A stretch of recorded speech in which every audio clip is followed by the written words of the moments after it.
What did they do to Wonder Woman?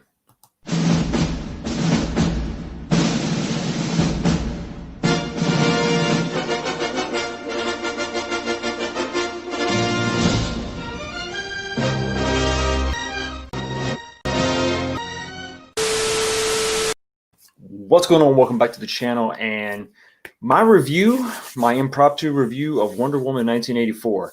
I just finished the film just about 15 minutes ago. I was at home, got HBO Max. We're going to talk about some stuff. We're going to discuss it, and I think at the end of the episode, I want to talk to you about, should you get HBO Max to watch this film, or should you actually brave, the Kung Flu and go watch this in theater? Let's get into it.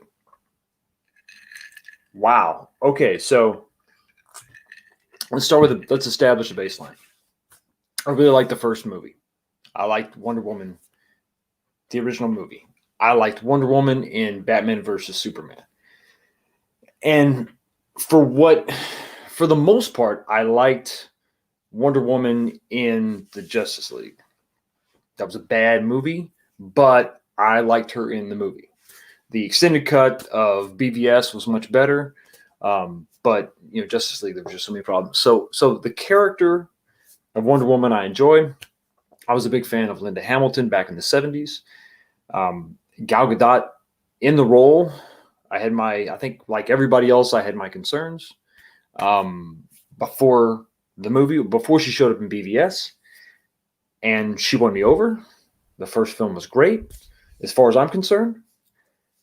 Wow, this one was really disappointing. So we're going to kind of go over it. Overall, I'm going to give you sort of my impressions of as the movie went along. I'm going to give you some of the impressions of my wife, who saw this with me, she was also a very big fan of the first movie.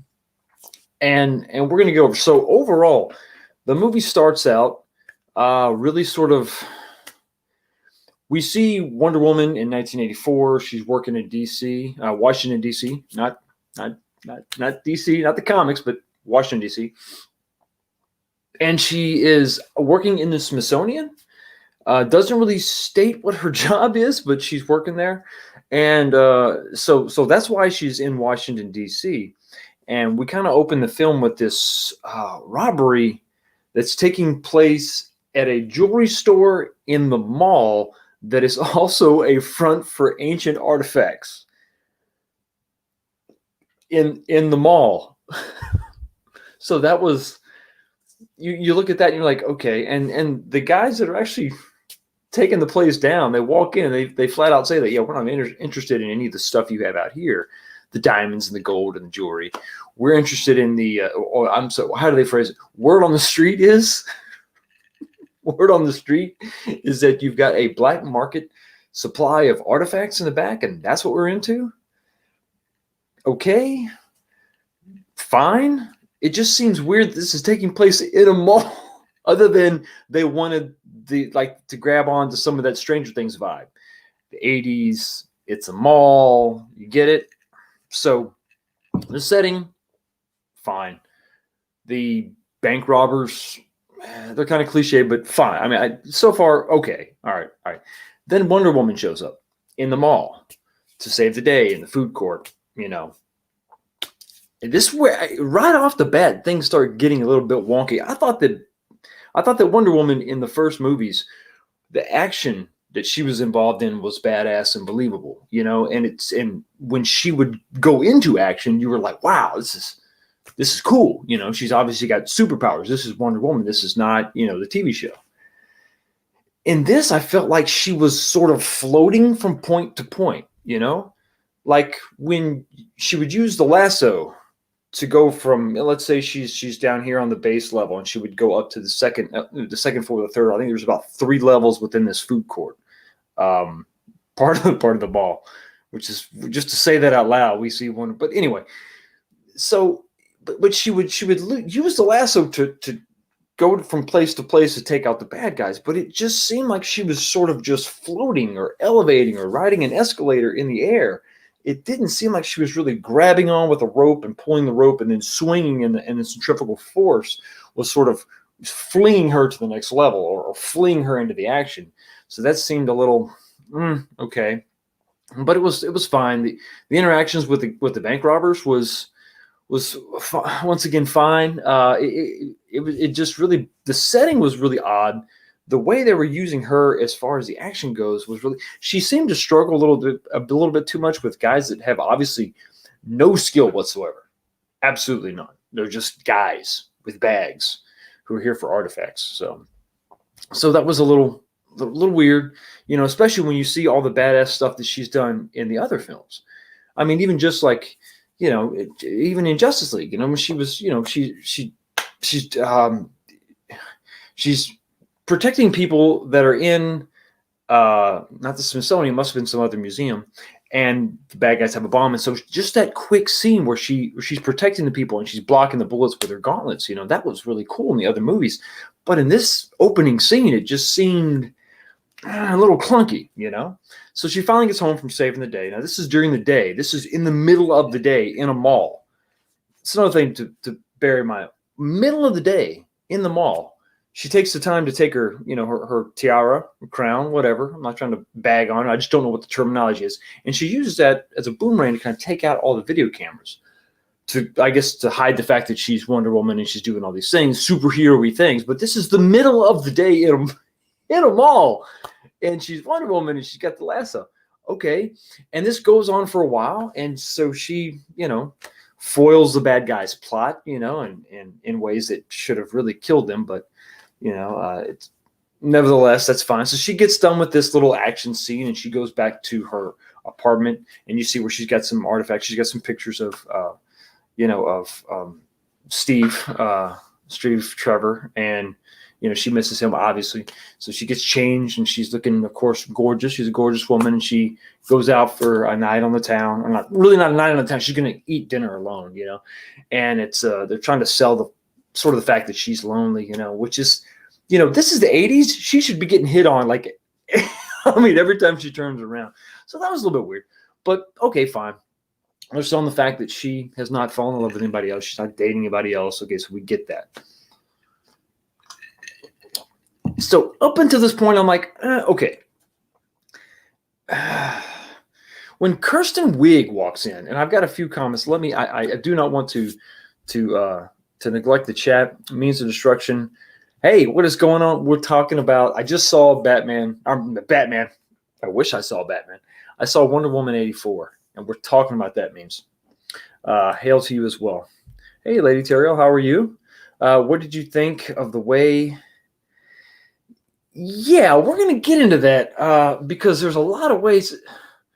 There were a lot of things that were done that seemed to be needlessly complicated. But we'll get to that very shortly. So, action scene, Diana's eating alone, so she's not moved on. She's not dating anybody. She's not, 50 some odd years have gone by since Steve Trevor died. So, we get to Kristen Wiig and her character, and Kristen Wiig is playing Kristen Wiig, this, the same comedic character she plays in every movie she's ever been in. She has kind of the mumbling, words that she mumbles under her breath as people walk away, and it was funny a long time ago, but it's just like, okay, I see you're kind of, you're obviously wanting to contrast the two because we know what's going to happen with Kristen Wiig and her character. But initially she just seemed a little, okay, fine. But their interactions were so weird and kind of like forced. So they have there's a little intro where she sort of walks in. Of course, she's the dorky girl. This is kind of like the 80s trope where she's got glasses and she dresses funny, so she's the dork, right? And she walks into the Smithsonian where I guess she works, and she drops some papers and nobody helps her pick up the papers. And then Diana does. She helps her pick up her papers or whatever. And then there's this dialogue go back. Anyway, so Diana never says what she does. She's just there, but maybe I guess they know each other. So that was sort of, it was a little clunky, right? Their interaction was a little clunky. Then someone else comes in and says, hey, the FBI is coming in. They need your help, Kristen Wiig, because she's a gemologist or whatever, to help us identify this artifact. And that's where the movie takes off. That's sort of the MacGuffin or the thing that's really going to drive the movie forward. Okay. There is this artifact. Okay. And it looks cheesy and chintzy, and they even say as much in the movie. They say this thing is just it's fake. This is not real. This is Kirsten Wiig calls it something like some gel, or it's not even like a real gem or something. So I don't. So you're like, okay, that's so. I don't know why they said that. Was that just to sort of get you off the scent or make you think that this artifact isn't real or has no power? But it obviously will, and you're going to find that out pretty quickly. So we have that little bit of introduction to the thing. Here's the thing. Here's the MacGuffin. Here's the shiny object, and then they decide that they're going to go. Kirsten Wiig and Diana, they talk about this object. Diana can read the Latin, and Kirsten Wiig's character is blown away because she can read the Latin. You're in the Smithsonian. Nobody else can read Latin, but okay, so that's fine. Whatever. And then, so then they decide they're going to go out to eat for dinner. After Diana holding this thing says, "Oh, I know what I would wish for," and in her head, she's thinking about Steve Trevor. Oh, I wish Steve Trevor was back. Yeah. And she doesn't say it, but you can tell in her head that's what she's going to wish for. So then she puts what they believe is a fake thing, down, and they go to have dinner. And this interaction is weird and forced, and I don't know if it's Gal Gadot's acting ability that's making it weird, because they're sitting there and the camera sort of pans through and you see them, they're sitting at dinner or whatever, they're just kind of like having like a light lunch or whatever. And Diana's like, "Oh, you're so funny." And it was just weird. It was just weird. It was there. If you just met each other, I don't know, because Kirsten Wiig was coming off as more awkward than just funny. So their interaction was forced, weird. Okay. Immediately they're both oversharing a ton. We're barely into the movie and they're oversharing everything. I mean, they're talking about everything. About how, Kirsten Wiig's character is just, I think Barbara is her first name, talking about how she's just, everybody makes fun of her and they pick on her and I'm the loser. It's just filling in all the backstory that you've heard a million times about the lowly character, the dork, and okay, so that's you. And then she's looking at Diana and saying, "Oh, you're so beautiful and you're awesome," So immediately it's just a weird interaction. Two people that just met each other wouldn't really interact like this. It was just kind of weird. So, and then shortly thereafter, now we're back at the Smithsonian after Barbara was almost raped in the park, but she was saved by Diana, which was, I guess that was it's to set up another interaction later, but that seemed a little weird, a little aggressive, but okay. You got Diana doing a little more hero-y stuff. That's fine. So then Kirsten Wiig's character goes back to the Smithsonian and she's holding the thing and she wishes that she was just like Diana, the woman she just met. She just met her that day. And I want to be, she's so cool and she's so smart and she's so all this and that. So she wants to be like Diana. So this kicks off. So now we've got the two leads holding this, what they believe is a fake stone, and they make a wish. And that's kind of, it happens. We're just supposed to just believe that you pick up this artifact that's just sitting in this box that we really don't know like how long it's been missing. It doesn't really appear to be old. It's just, and we're just supposed to believe right off the bat that, hey, this is just going to grant you wishes. Let's go back to the chat. I got a few more people popping in. We got the means of destruction. I've heard both good and bad things. It's complicated. It's complicated. We're getting into it. Yeah, it's a. Hey, Black Angus, what's up, dude? How you doing, man? How you doing?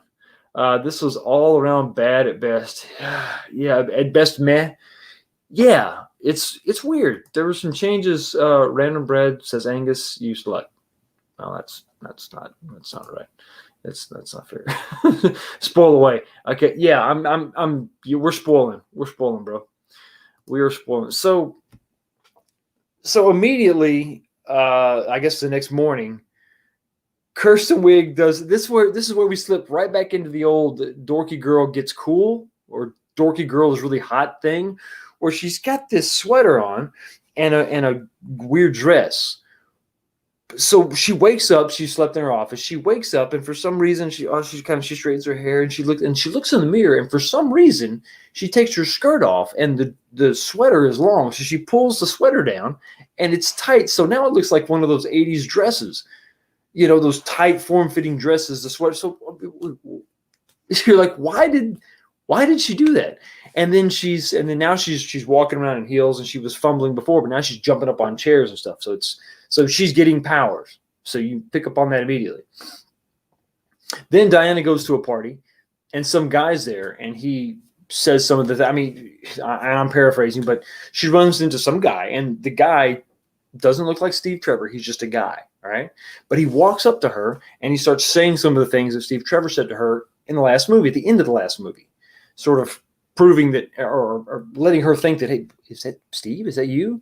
And it is. So if Diana, and she didn't verbalize her wish, so we don't know exactly what her wish was, but she wishes for, I guess, to meet Steve Trevor again, or for him to come back to life. I don't know exactly what it was, or if I could just see him again. I don't know. But so this is an actual person, and Steve has woken up in this person's body, like Quantum Leap, right? Like the old show where the guy would he would leap into different bodies and take over somebody's life for a little bit, for a week or whatever, and then he would leap to another body. So this is what this is. So the actor is a different actor. It's not Chris Pine.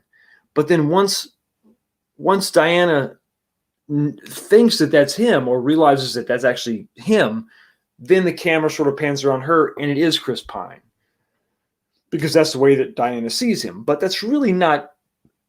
It's a different person. I don't understand why that choice was made.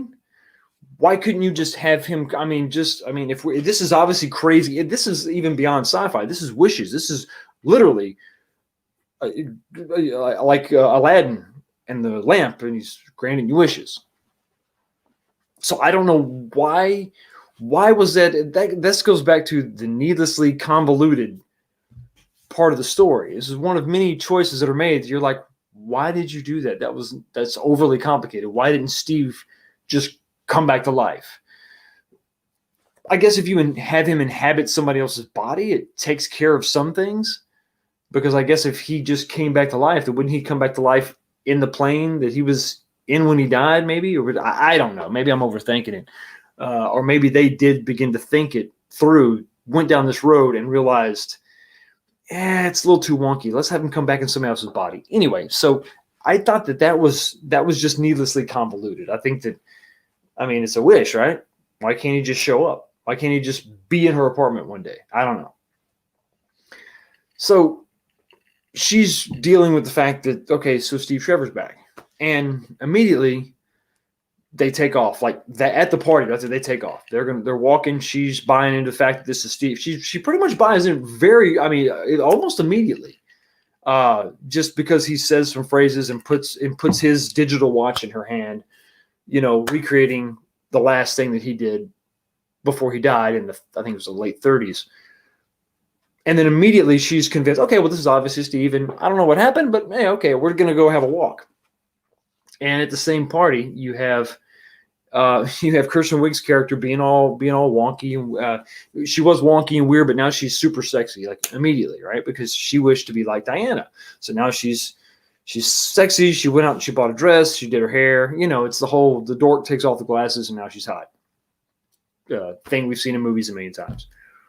And at the same party, she runs into Pedro Pascal's character, Max Lord, and he evidently knows all about this artifact, and he steals it off her desk. The guy's been looking for this thing his whole life, and it was just in.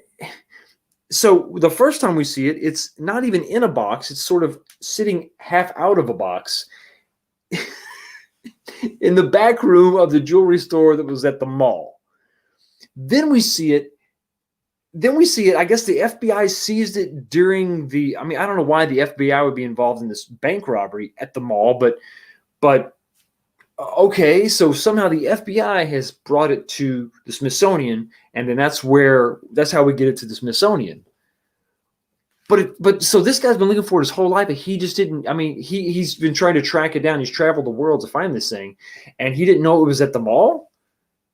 It was at the mall near the food court. Just go over there. But somehow these guy that's been looking for it his whole life, right? But somehow these random bank robbers knew that the word on the street was they had artifacts in the back. So how did these guys know about the artifacts, but the guy that's been looking for it his entire life didn't? And this is all happening in the same town. That was a little weird. Lady Tyrell, that's her ultimate wish over the decades. Yeah, I mean, for him to come back, I just don't understand and let me just, I know people are jumping in. Let me just throw this in here real quick. Let me just throw that up there. Just so that people coming in won't be, I think I'll put spoilers in the title, but I just want to make sure I'm not ruining somebody's good time. Okay, so he's back, and Kristen Wiig is turning into she's basically, because she wished to be like Diana, she didn't know that Diana was Wonder Woman. Well, now she's getting the powers of Wonder Woman. And so the bad guy, Max Lord, finds the artifact, and you think his business is failing. He's like a shady guy. He's almost like a televangelist, but he pretending to be an oil tycoon. And you think he's going to take this thing, he's going to make a wish, right? Like anybody else would. But no, he does something interesting. He wants to become the thing. His wish is to become the artifact itself. Kind of like, wishing for more wishes, right? Or wishing for 100 wishes, or my one wish is to have infinite wishes. It's kind of my thought process. I'm like, well, this is supposed to be why he's doing it. So he becomes the artifact, basically having the power to grant the wish. Initially, that's what we see. But then it's slowly revealed that when you make a wish, then something is taken from you. And there's some Greek mythology babble that I didn't really pick up all of it, where Wonder Woman is talking about, hey, this was forged by whoever. I was thinking it was Hermetes. I can't remember the Greek god that was in Hades. That was the forger. The guy that forged weapons. I don't know, the blacksmith, the god's blacksmith. I was assuming it was him that had forged this, but that's not the word that she used. That's not the name that she used. It was somebody else. So Hermetes. Anyway, so you make a wish, but then there's a consequence. And we find out that that consequence, as Diana is sort of going through these battles, there's one big scene that you see in the trailer where she's, you got the trucks and stuff flipping around, and she's trying to get to Max Lord because she thinks he has the artifact. She gets shot in this battle, and she's bleeding, which is kind of weird. And actually, before that, when they were breaking into Max Lord's place, she went to go kind of, she was going to, they were trying to break in. There's a big roll-up door and a big padlock. And so Steve Trevor walks up and he's like, okay, go ahead, do your thing. And she struggles with it a little bit, and then she does break it, break the padlock and the hinge off and hands it to Steve. And Steve's like, oh, it must be a strong lock.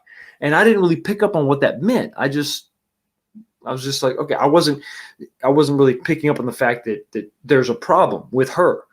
So then we fast forward to the action scene, and she gets shot and she's bleeding.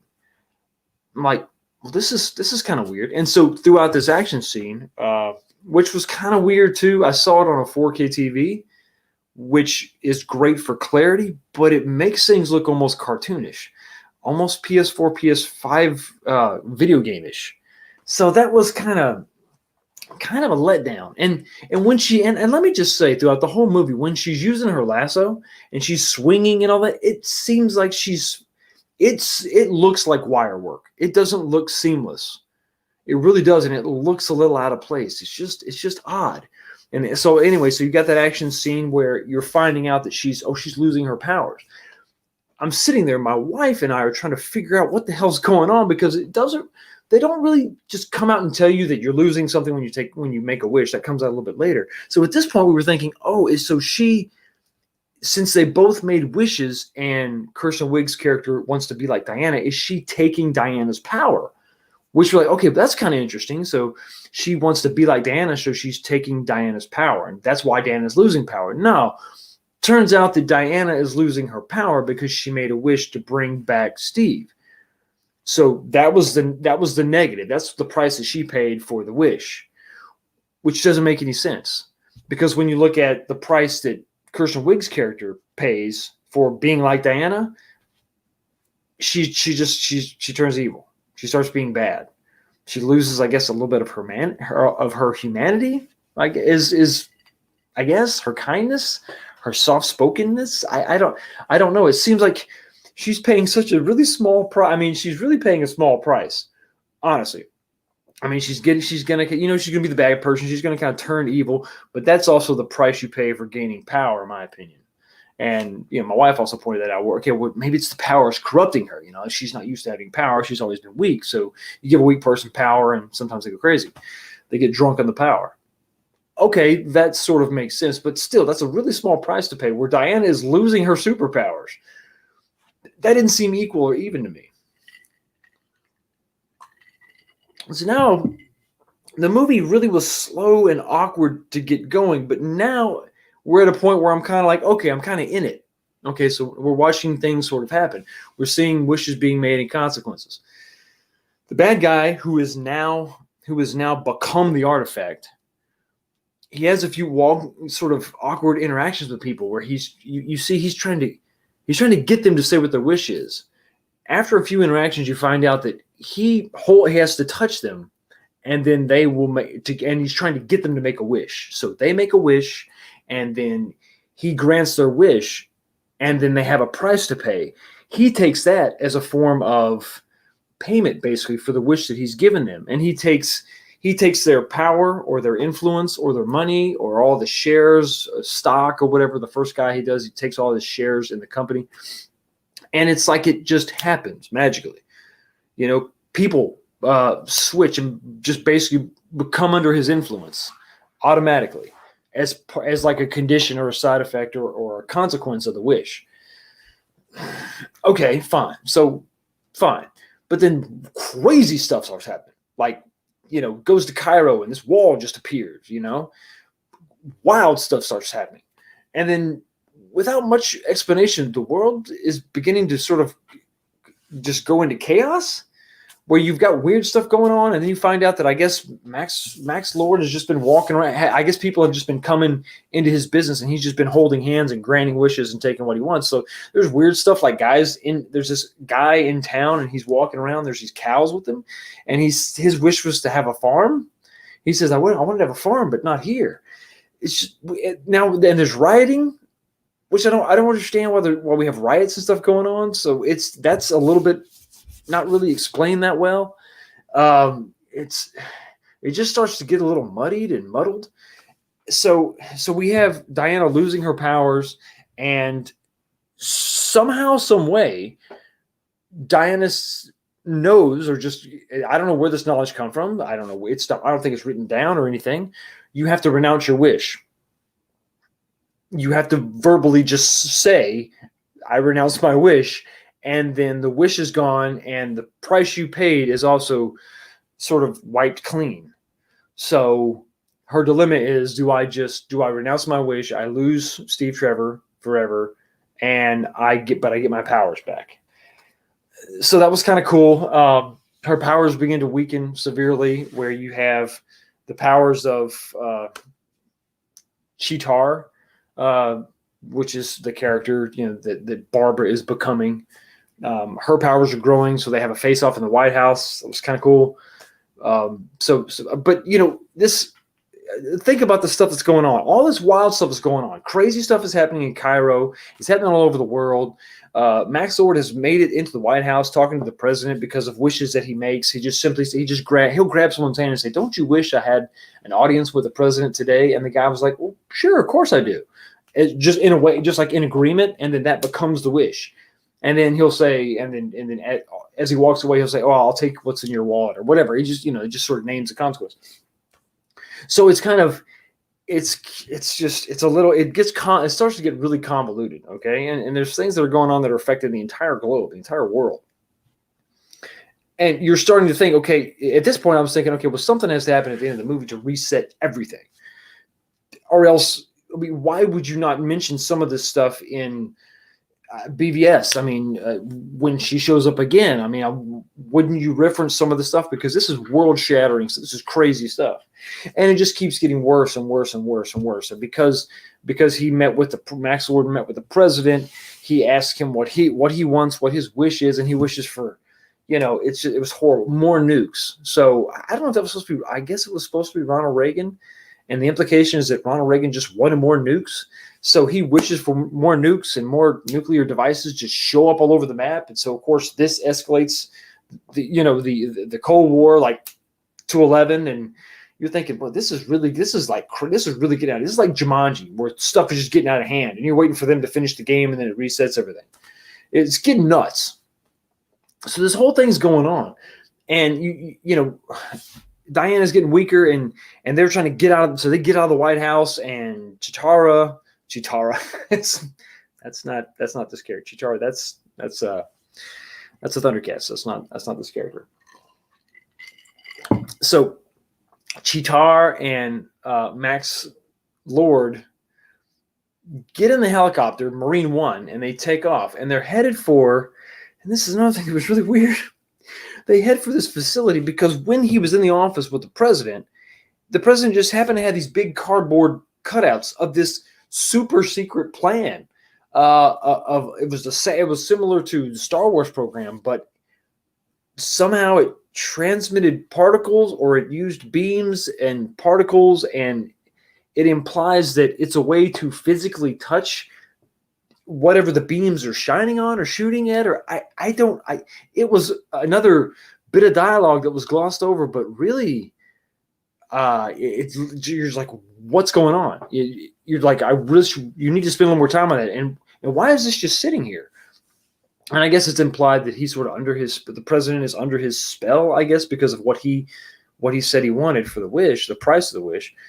So the president just rattles off exactly what the thing is. And the implication is that this is a way for him to touch more people. Max Lord because he has to physically touch someone, right? He can use this device, or these system of satellites, to physically touch everyone with the beam, like a particle beam. So that needed a whole hell of a lot more explanation. We didn't get any of that. So it was really, really weird. It was really weird. I don't know. So they hop on Marine One. They're headed off in that direction. And you've got Steve Trevor helping Diana walk through the streets of DC.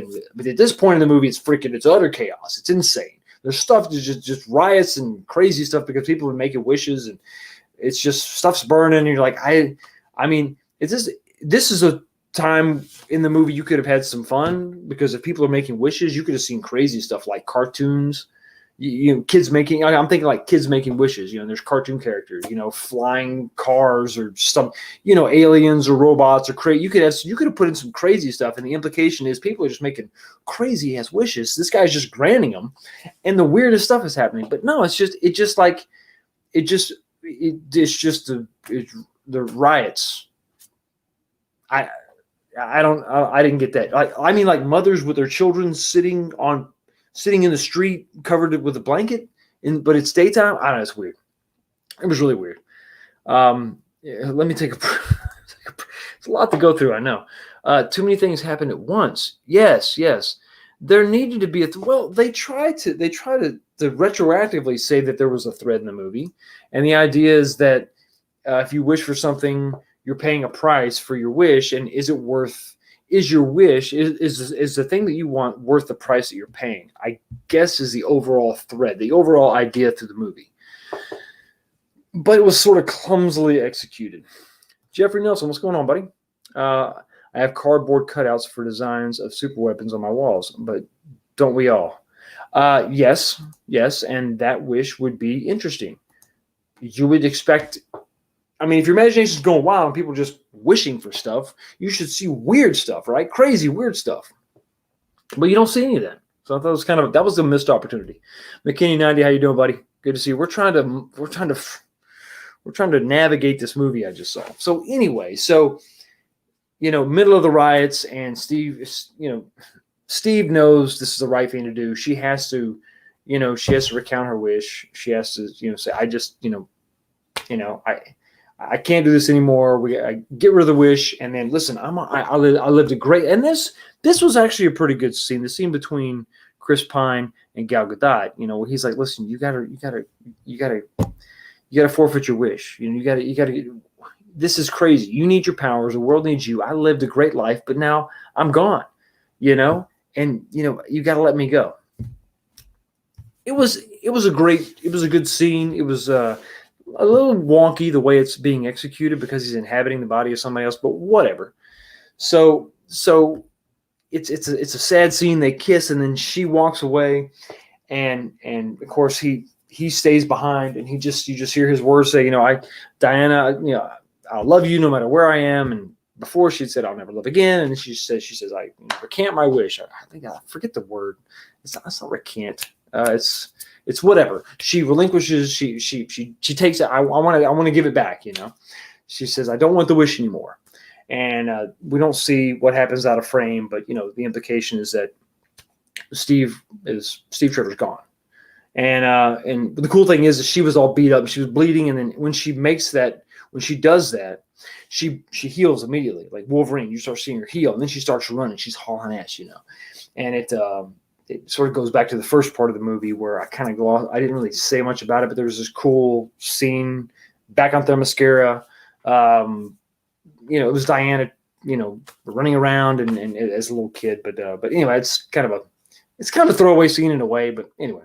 So she's back to full strength. She's hauling ass, and then it starts getting weird.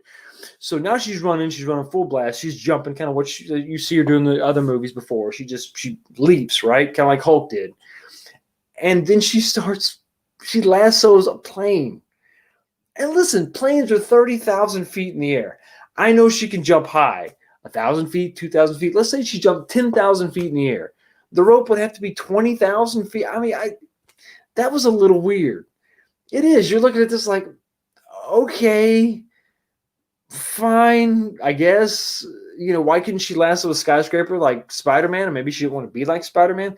But at this point, you're like, oh, that was weird. That was really weird. And of course, she pulls herself up into the sky. And she pulls herself way in the sky. And there was this, I forgot. Oh, man, I'm going over too much. Back up. There was a scene where they have to, I don't know, her and Steve Trevor have to go somewhere. They have to fly. I forgot where the hell they were going. And they're trying to, they got to go to Morocco. They got to fly to Morocco. So they're going to get a jet, and they can't just get on a plane because Steve doesn't have a passport. How does she know that? I mean, he's a guy. He's inhabiting someone else's body, so he should have a passport. Anyway, so they just go to the Smithsonian, and they just get in a jet. And Steve's like, man, I want to fly one. What? You can't just jump in a fighter jet, a fighter jet from the 80s and fly it? You're used to the prop jobs, man, from the 30s. You saw the plane that he was flying in that movie.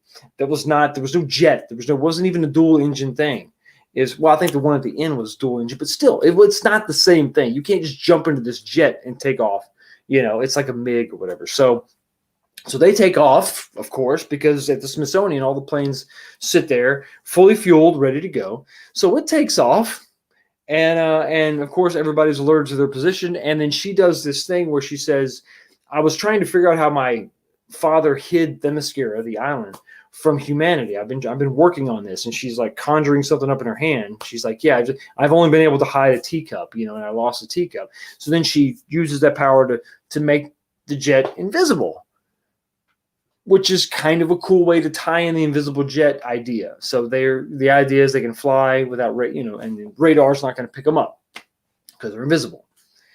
And instead of going to Morocco, they do like a little side quest, like where they're flying and they're like, ooh, it's neat. And then they see fireworks going off. So Steve Trevor just sort of flies over to the fireworks, and they're flying through the fireworks, explosives in a plane or going off around you. And it's a colorful scene, and it's romantic, I guess, but it's not smart. Anyway, so back to where I left off. She's got her powers back. She's lassoing jet planes, and she pulls herself. So of course now she's 30,000 feet in the air, which is okay. It's fine. It's Wonder Woman. Okay, my disbelief is just suspended. Right, it's gone. And it's in this point she has an internal monologue where she remembers that Steve was telling her about flying. What he thinks about flying, why he likes to fly, and he's like, oh, you just catch the wind and you just ride the wind. So I guess now she can fly, but she's not really flying. She's like gliding. She's catching the wind like Steve said, and she's flying, but she's gliding. So it's not like Superman flies. I think it's just the gliding. Okay, fine. And then so she has to lasso something every now and then to keep this momentum going, kind of like Thor's hammer, I guess. So at one point she's swinging her lasso and she uses the momentum and to pull her like Thor's hammer, like Mjolnir. Okay, and then at some point lightning strikes, so she lassos the lightning and swings again to get some more centrifugal force to swing her up, and then so she can continue to glide. I don't know. So she's traveling She's traveling to go meet up with the bad guys at the base, right, for the final, countdown, or not the final count, but the final battle. Okay, but then we see her back at her apartment because she has to pick up the ancient armor that she has in her apartment, the ancient Themysciran armor. And there was a little scene where that's explained that this was the armor that they gave to one of their ancestors. I can't remember that ancestor's name, but she wore the armor and it was strong enough to deflect all of humanity while the Themyscirians could escape. So she's standing there and she dies in the armor, or she dies defending, or she dies standing against all of humanity in this armor that can take the force of all of humanity, this armor. Okay. And then she said later, so she tells Steve in another scene, oh, I found this armor and I got it in the apartment. I couldn't find, my ancestor was gone, but I found the armor. So it's here. So you think she's riding the lightning to go meet up with the bad guys at the secret base where he's going to broadcast, and touch people with the particle beams or whatever. Okay. So she's on her way there, right? No, she's going to her apartment. She swings by the apartment to pick up the armor. Now, this to me was a giant waste of opportunity. Okay, so she goes back to the apartment to get the armor, right? And then she shows up on the island where they got the particle beam satellite thing, the doohickey, and she shows up in her armor, and she faces down with Cheetar. Kirsten Wiig's character. So she's in the armor. She's going to face down Cheetar, who has now been just destroyed. Or she's not destroyed, but she's mutated, or yes, by the wishes of other people. The wish she's gained power because she wants to be an apex predator, which means turn into a cat. Okay, fine. Why didn't she turn to like Tyrannosaurus Rex? I don't know. Whatever. So she's a cat. Okay, because in the comics, that's what her character was. So she has, okay, so this is where I think you had a giant missed opportunity. I thought she was going to wear the armor because she was still weak, because she didn't have her powers. Diana is losing her power. She's lost her power. Because she never loses all her powers, as far as we know. She loses some of them. She's not bulletproof anymore. She's not as strong as she used to be. So I thought Steve Trevor would be around to the end of the movie. And then she has the armor on and she's fighting. She needs the armor because she's weaker. But she doesn't need the armor because she's got all her powers. So she shows up in the armor, which I guess that's just because they wanted that in the trailer or for some of the promotional art. I don't know. So she shows up in the armor with all of her power and she fights Cheetar, who destroys the armor. So the armor was forged to stand against, and it withstood all of humanity, but a cat broke it. I'm serious. She's fighting Cheetar, who has the strength of Wonder Woman, okay, basically, but she's in cat form, and she claws at the armor and breaks the armor, breaks the wings of the armor, the same wings of the armor that withstood all of humanity and stayed intact long enough for Wonder Woman to find it thousands of years later. What? Let me go to the chat. It's crazy. It's crazy. Oh, hey, Happy Dinosaur, you snuck in there, buddy. How you doing? It's 1 in the bloody morning. Happy Saturday to you all. Happy Saturday to you too. I'm glad I don't have an HBO Max subscription. Well, I'm going to get to that at the end. I'm going to give you my recommendations on if you should even bother. I wish to win the lottery, but not because I want millions, but because I want to stop spending money on well, that makes sense. You save money by winning money. I like it. In some areas in the comics, Wonder Woman can fly. I don't believe it was set up well. I've seen her fly in animated movies, in the comics. I think what they were trying to do is have Steve Trevor inspire her in some way or teach her in some way.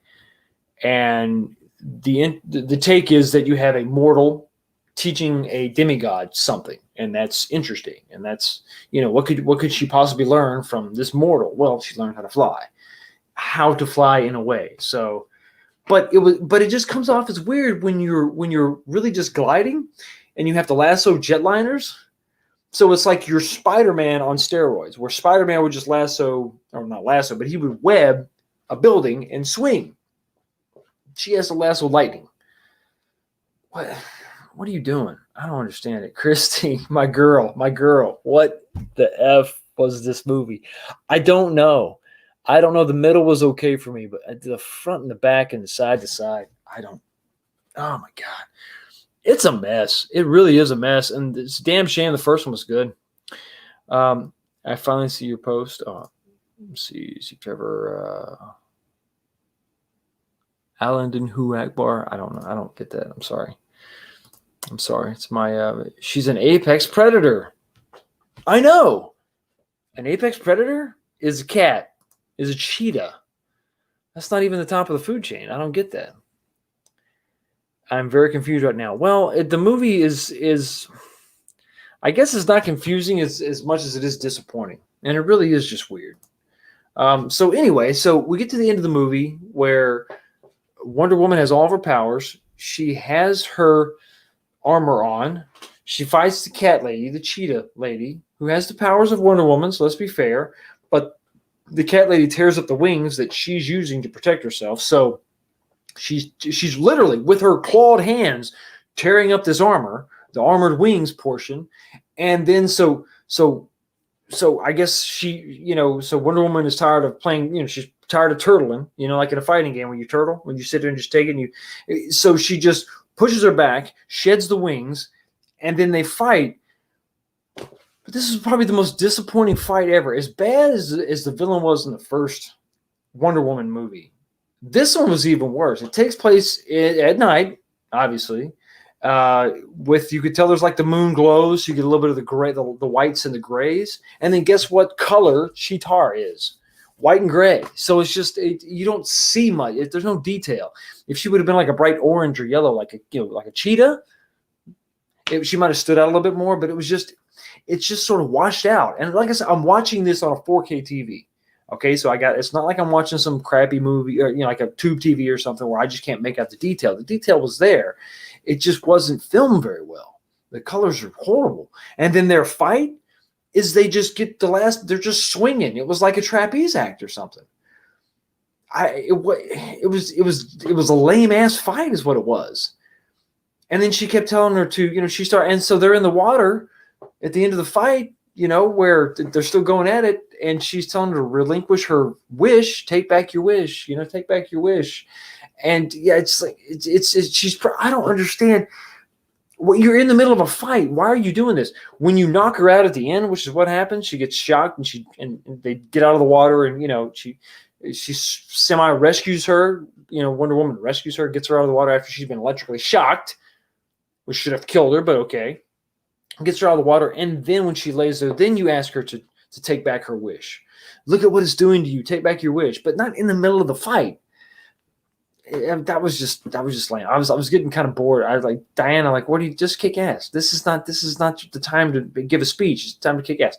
So we get to the very end, and this is just nuts. So Max Lord is using a TV camera to tell everybody to make wishes and they'll be granted. And somehow he's touching them with this particle beam satellite cannon. I don't know. It's not explained. So he's standing there and it's like a bunker and he's got a TV camera on him, and there's this beam of light in the kind of in the middle, and there's wind blowing, and there's paper flying around. I don't know what is going. I don't know what's going on. We're like, okay, so he just keeps up, and then as they're making their wishes, under his breath, he's saying, okay, I take this from you, I take that from you, I take this from you. That's how Cheetar turned into the cat, because he's like, and your ferocity, I'll give to her. I'm like, but I don't even know, who are you pointing at? How are you picking out individual wishes if you're communicating to the entire country? I think not the world. I think it was the world, because you see people all over the world making wishes. So it's mass hysteria. Everybody's making wishes, and it's just crazy. Cats and dogs living together. It's all nuts. Everybody's making wishes all over the planet, and their wishes are coming true. And he's grabbing the benefits of it, or the downside of the wish is he gets to take what he wants, I guess, from whoever. So he's just taking random stuff, and he uses this to heal him, because when he was giving out the wishes, his body, it was taking a toll on his body, which I didn't understand. I thought him becoming the artifact was perfect, because he didn't have to physically pay a price, because he was just the artifact. The person was paying the price, because the way it really worked, if you held the artifact and you made a wish, you had to pay a price for the wish you made. But the genius of his plan, which I thought was actually genius, is that I become the stone, whatever, the artifact, and then I don't have to pay a price. They have to pay a price, which is actually a benefit to me, but for some reason it was taking a physical toll on him. But as they're making their wishes, he turns away from the camera and he's like, and I'll take your health, and I'll take your life force, and I'll take, and that's healing him. But why make that a thing anyway? Why give him a negative at all? Why wouldn't it just be all upside for him? And then at the end, you see what actually is the thing that turns it. It should just be all upside for him. Power, power hungry, mustache twirling guy.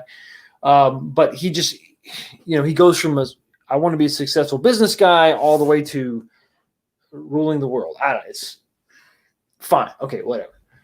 So we're in this ridiculous bunker with a light beam, and there's wind and stuff going on. Diana comes in, and he's like, you're too late, and she's got the lasso of truth, and she's got the armor, but no helmets, but she's just got the gold outfit, because I guess they want to sell action figures. So there you go. The armor at this point is serving no purpose. The wind, I guess, is too bad. She can't get to him. She uses the lasso, and she's able to knock down the TV camera, but she can't get to him because the wind in the room. You have all your powers. You have the ancient armor that withstood all of humanity, the evils of humanity itself, and you can't walk 10 feet to take this guy out, or use the lasso because of the wind. I don't know. It was stupid at the end. You don't understand what's going on. Like, why can't she just throw the tiara? I mean, what do you do? Damn, girl, do something. It doesn't make any sense. It's like is this like a wind machine, a weather machine? What is this? I didn't understand that.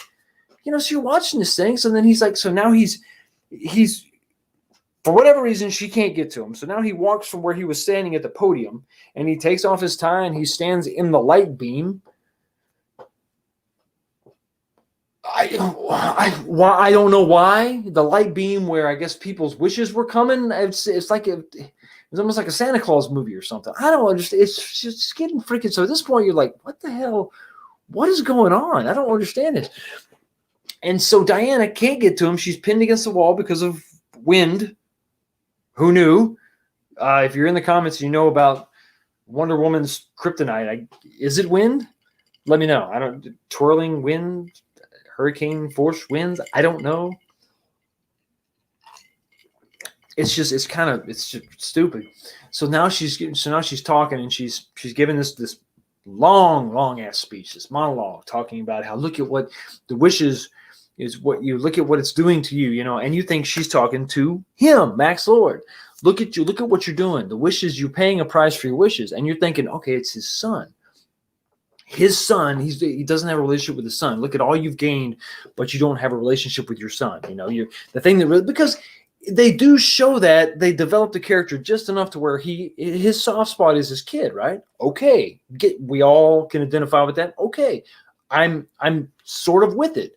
So she's talking to him, and she's whispering, and with all the wind, and he's standing in the light beam, the tractor beam, or the, it was almost like that force beacon that Grogu was doing in the Mandalorian 2 episodes ago. And you're watching this, you're thinking, oh, she's not gonna physically fight him.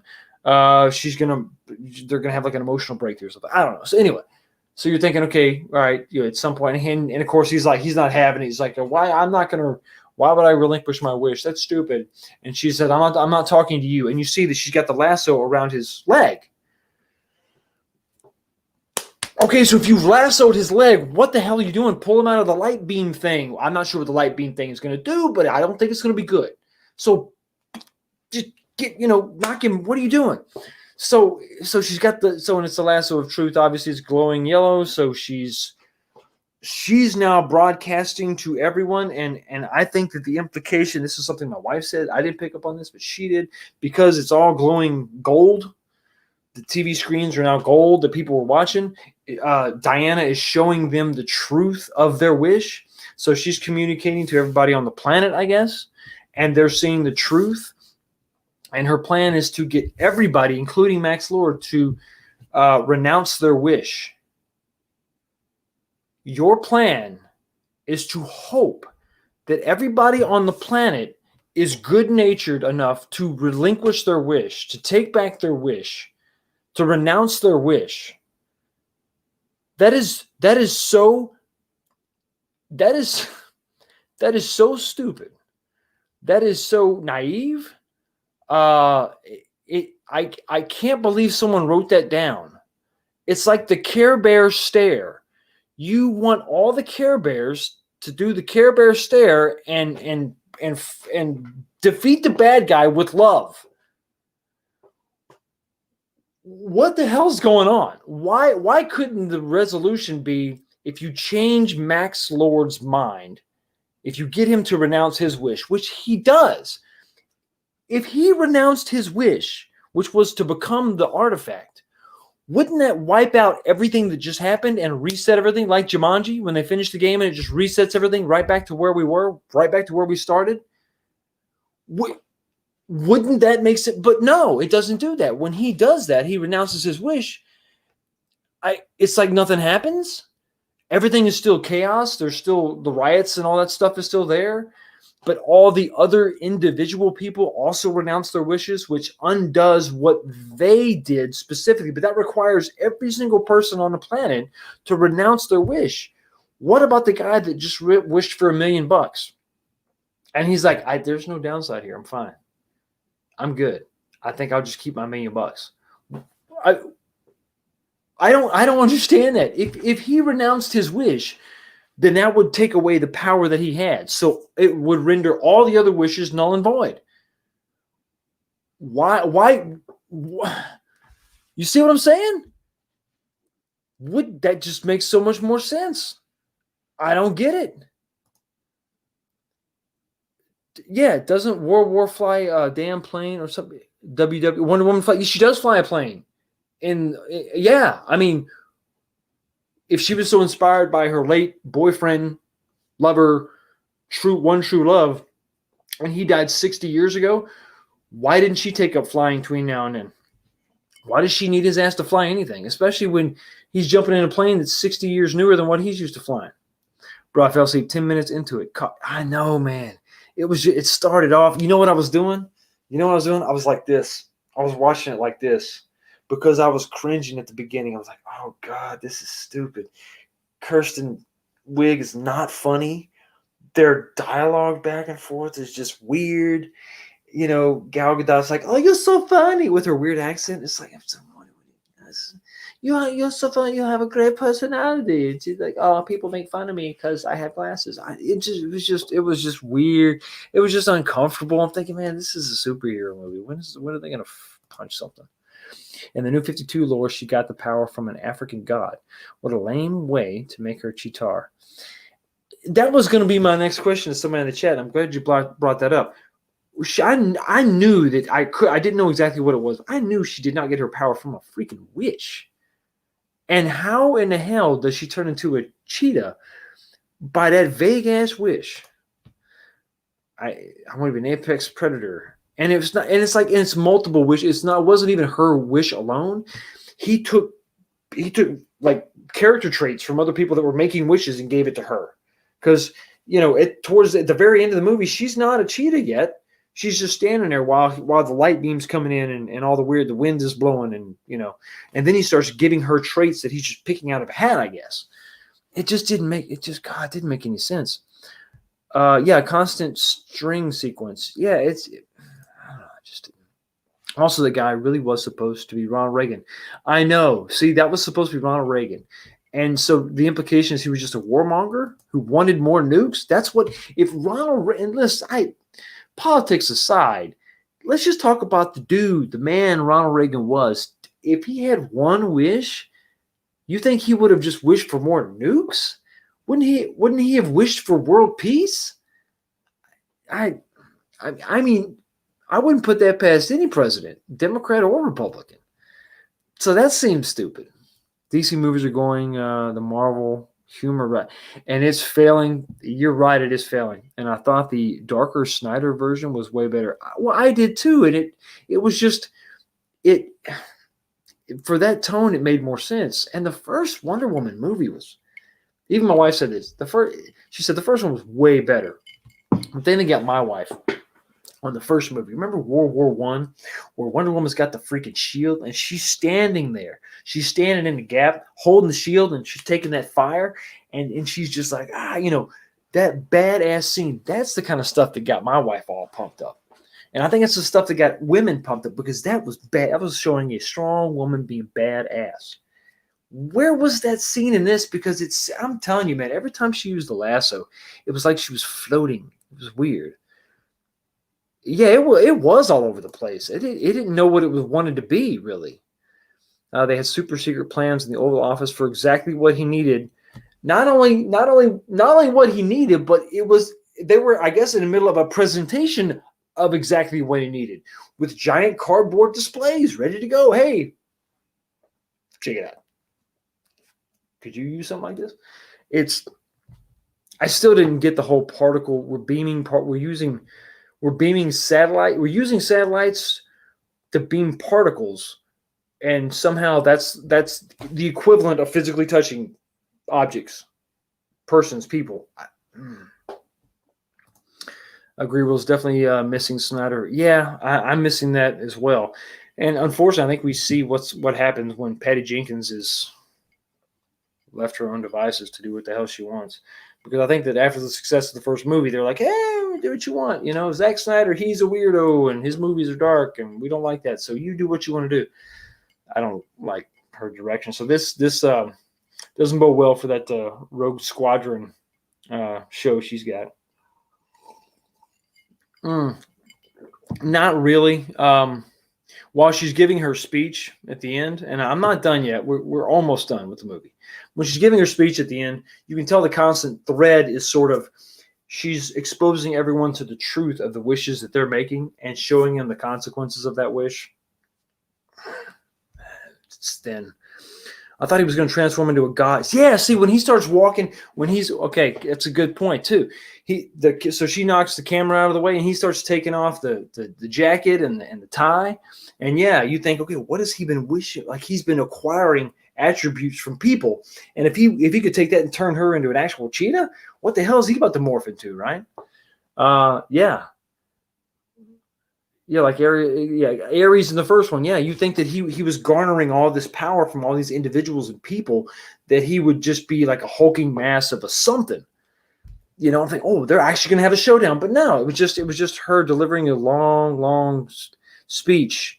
It was dialogue. She's sitting in a corner with wind whipping, and her makeup is perfect because when she got her powers back, the makeup was on point, looking good. She's just standing there, just telling him a story or talking to the people of the planet, hoping that they'll make the right decision. It was lame. It sounds like a ripoff from a Batman movie with Val Kilmer and Jim Carrey. In some ways, yeah. Also the same concept in the movie Wishmaster.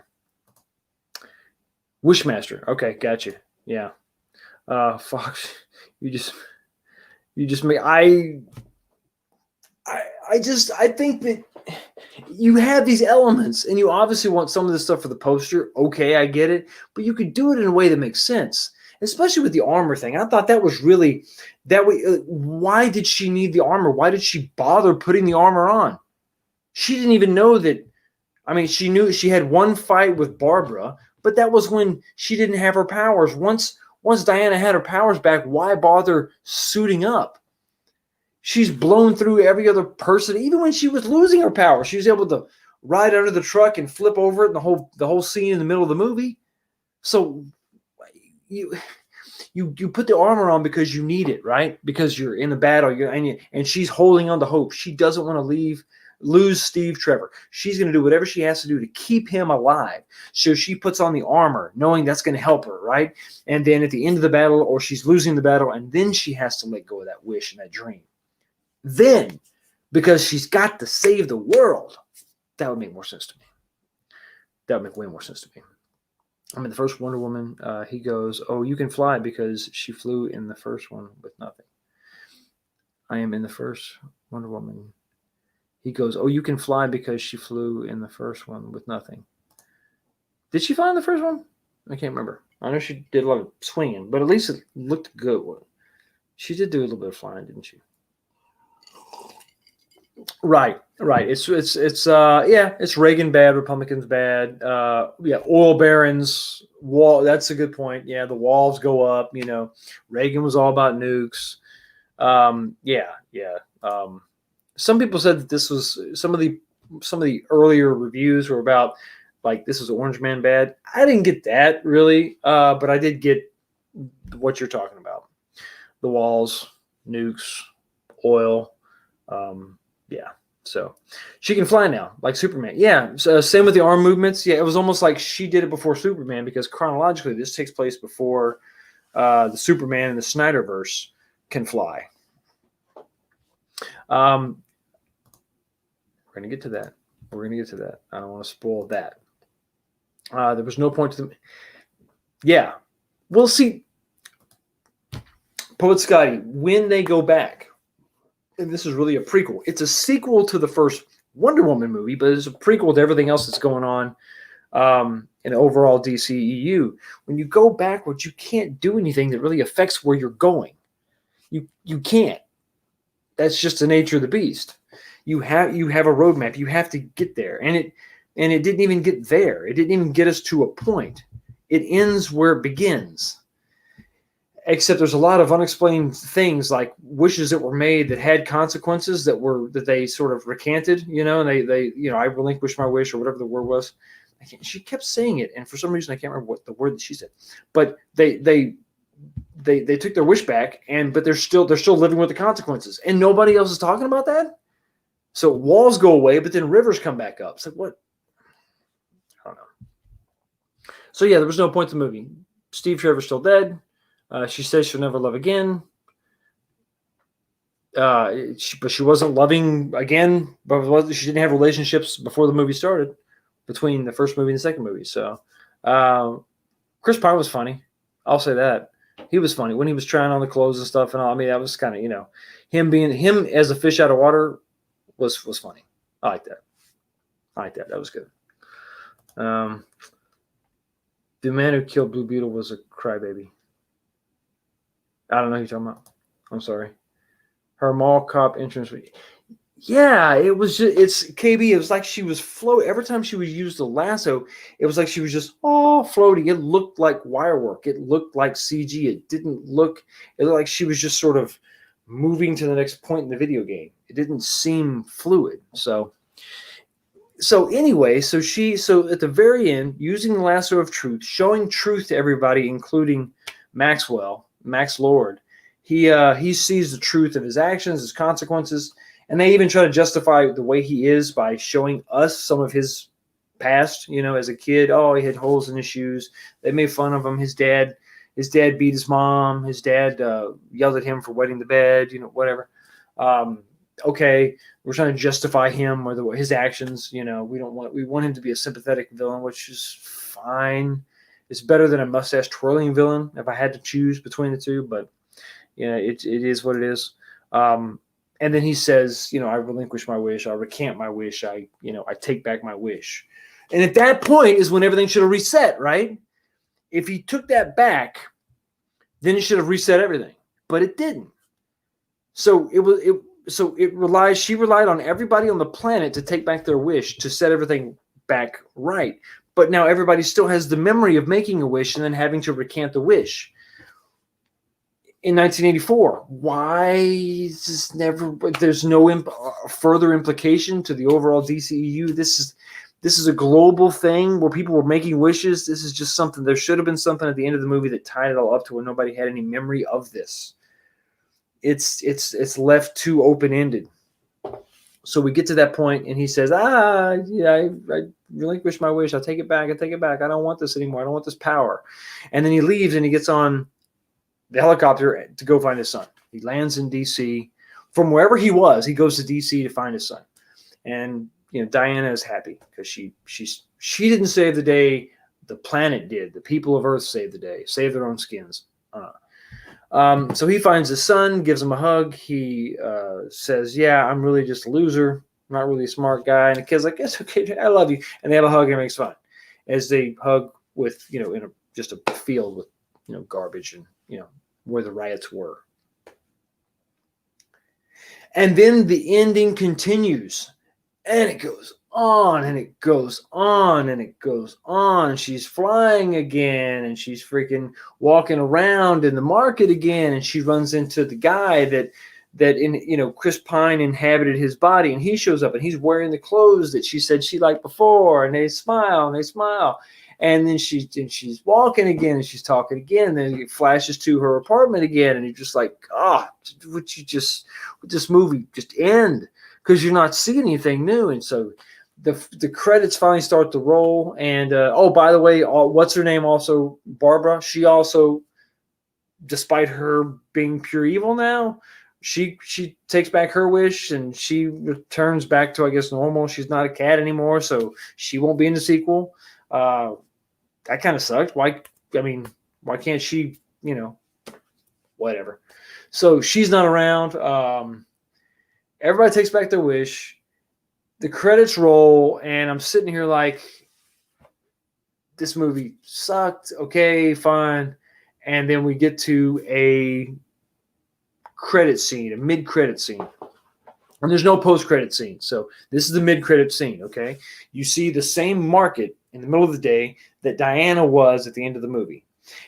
And something happens. I don't remember. This light pole falls for some reason, or this pole that was supporting streamers falls, and this woman, the camera is behind some woman with long black hair, and she's got this big purple, I don't know, not a cape, but it's a shawl, whatever. She's walking, and a coat, whatever. She's walking, and then this thing falls, and I guess it was almost going to fall on someone else, so she just reached up with one hand and grabs it and stops it, and you can see a portion of her wrist is not covered by the sleeve, and you could see like a little gold gauntlet kind of thing. And you're thinking, oh, that's Diana. That's Diana. So there was a mom there, I guess, who had a baby that was going to be killed by that thing. And so she taps her on the shoulder and she's like, hey, I just want to say thank you so much for for what you did. You saved my baby. And then the woman turns around, and it's not Gal Gadot. It's actually Lynda Carter.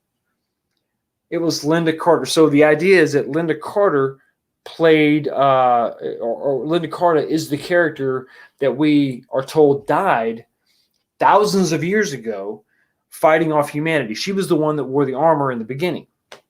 She stood the gap while all the other Themyscirians escaped, and she was the one that held off humanity long enough for them to escape. And then the theory, or the thinking is, she died.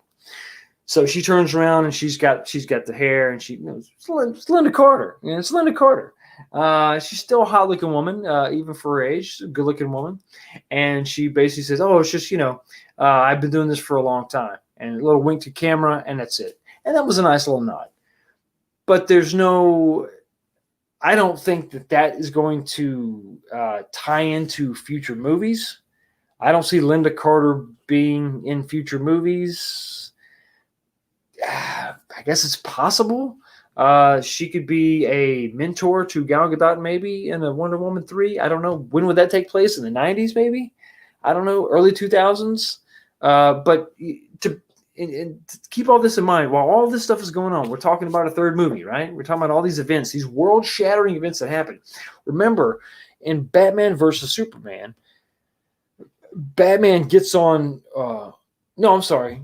It wasn't in BVS. It was in Justice League, where Batman and Wonder Woman had this thing where, he's like, well, you walked away from humanity. And I think, now that I think about it, I think in BVS she actually said she stepped away from humanity, decades ago, a long time ago. It looks like you're pretty active in humanity. I mean, we're kind of breaking our own canon here within a universe that's just newly formed. It's not that old. So that kind of contradicted what we thought we knew about the DCEU. So, it's something else. So here's the long and the short of it. It's nowhere near as good as the first movie. It's not as bad as Justice League, but I don't think it's as good as BVS, the director's cut, the extended edition, the 3-hour cut. I don't think it's better than that. I think it's clunky. I think they gloss over a lot of details that are actually pretty important. I think there's a lot of missed opportunities where they could have done things that could have had real meaning to the film, to the character, to the franchise going forward, and for the overall DC universe. It was almost Saturday morning cartoon in points where you're just like, well, what are we doing? It's not very well thought out. There's the way this movie ends, there's real ramifications to the world, to the universe as we see it. And I think if my thinking is correct, Superman is alive during this time period. Would he not have been affected by the wishes being made and stuff? I don't know.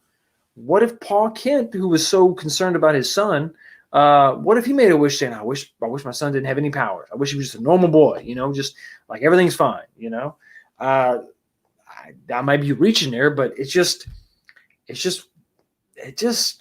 movie was not good. You're definitely not selling me on the movie. McKinney, listen, here's the bottom line is this, okay? The movie was not, it was in that order, okay? It's not as good as the first. It's not as good, I think it's not as bad as Justice League. Okay, Justice League is still the worst current DC movie, by far. But it edges that out because it's fairly well made. For the most part, it looks good, but some of the effects are so wonky. Every time she uses that lasso, I'm telling you, she's elevating. Sometimes she doesn't really, the way she swings and grabs some kids, and sometimes that doesn't look like that's clean. I think this is a 6 out of 10 for me. The question is going to be this: do you go see this in theaters? If you like the special effects and the spectacle, maybe, but I don't know that I would watch it in theaters. Should you go out and get, HBO Max for this? I'm going to say no. Now, if you want HBO Max for all the other WB movies and all the other DC movies and all the other content, fine, but don't do it for this movie. This movie is disappointing. This movie is it's kind of quirky and a little cheesy, and but it doesn't. I'm someone who looks at movies critically. My wife watched this with me, and there was just some things that just didn't work for her. And I'm going to go back to Kirsten Wiig. She didn't work for me. The character didn't work for my wife either. She did not enjoy her character. It just doesn't work. It really doesn't. She's very underdeveloped. She turns evil for no reason.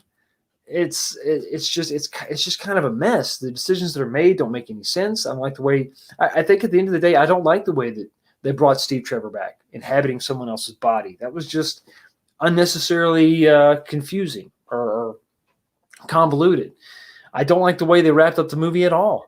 Not at all. I mean, I think if you're going to do something to that level and that spectacle, you have to have some reset event. There has to be something that resets all this to where the world doesn't have a memory of what happened, because this is insane. The implications are insane. And the fact that she was relying on every single person on the planet that made a wish to recant their wish, to take back their wish, is stupid. It's ridiculous. There's no way everybody on the planet did that. People are not that good natured. I mean, people are. I mean, I'm just sorry. The temptation is going to be, listen, whatever consequence they saw that they had to pay, some of them are going to say it was worth it for the $1 million or whatever the hell it is they wished for. You know, some people are not good people, and they make selfish, bad wishes, and they're like, you know what, whatever the price, I'm going to pay it. So it just doesn't make any sense to me the way you end it that way.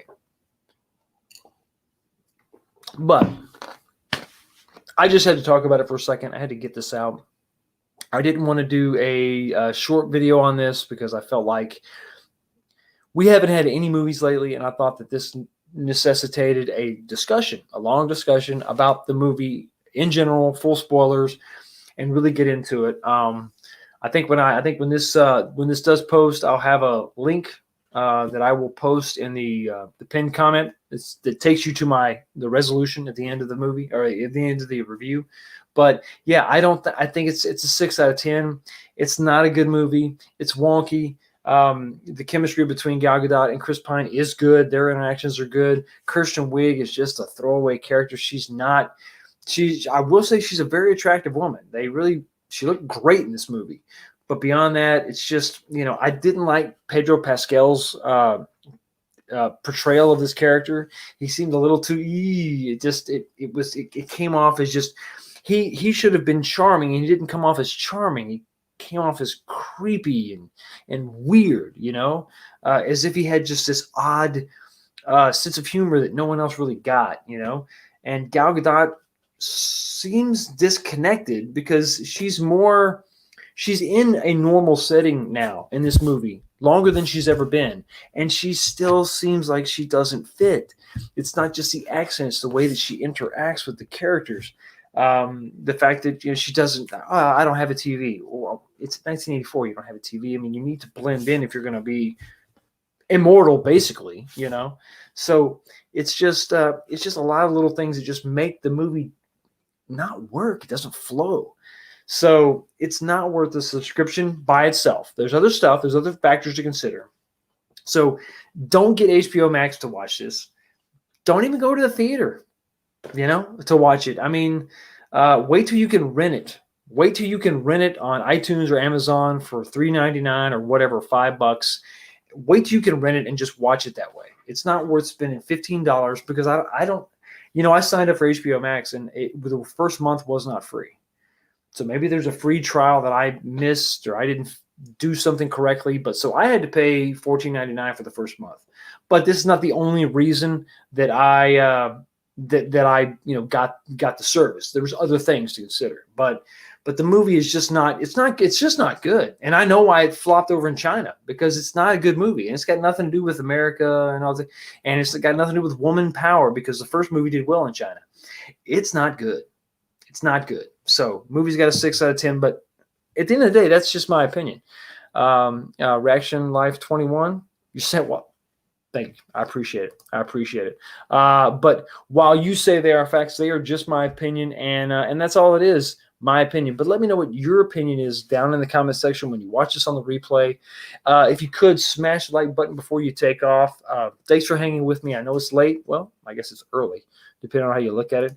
But y'all have a great weekend. I hope you had a great Christmas wherever you are on the planet. Thanks so much for stopping by, and I'll see you later. Peace.